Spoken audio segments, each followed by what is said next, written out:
ഇതാരാടാ കുഞ്ഞി? ആ എനിക്കറിയാമല്ല. നീ ഏതാടാ കുഞ്ഞെ? എന്നതാ വേണ്ടേ? ഞാൻ സാറിനൊന്ന് കാണാവുന്നതാ. സാർ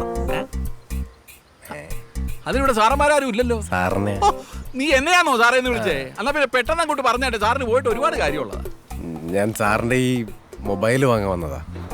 ശ്ശീടാ, പാവപ്പെട്ടവൻ ഒരു മൊബൈൽ മേടിച്ചപ്പോ എന്താ പിറ്റേന്ന് കാലത്ത് തന്നെ അത് വാങ്ങാൻ ആള് വന്നിരിക്കുന്നു. ആട്ടെ, നീ ഇതിന് എന്നാ തരും?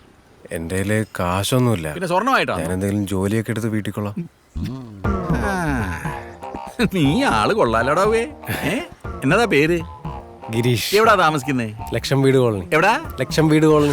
ലക്ഷം വീട് കോളനിയിലാന്നോ? ആ, എന്നാ പിന്നെ ഞാനൊരു കാര്യം ചെയ്യാം. ഈ പെരുങ്കുടി ഗ്രൂപ്പ് ഓഫ് കമ്പനീസ് ഒക്കെ ഇല്ലേ, ഞാനിതൊക്കെ നിന്റെ പേർക്ക് അങ്ങ് എഴുതി തരട്ടെ. നീ എന്നായാലും ജോലി അതങ്ങ് വീട്ടിയാ മതി. പോയി എവിടെയെങ്കിലും പോയി വരെ ജോലിയും ചെയ്ത് ജീവിക്കാൻ നോക്കടാവേ. എന്നിട്ടേ കൊക്കിൽ ഒതുങ്ങുന്നേ കൊത്താവൂ കേട്ടോ. ചെല്ലു പോടാവേ. കൊള്ളാവല്ലോ, എന്നാ ഡിമാൻഡാ. കുറെ നേരത്തെ വാങ്ങേണ്ടതായിരുന്നു.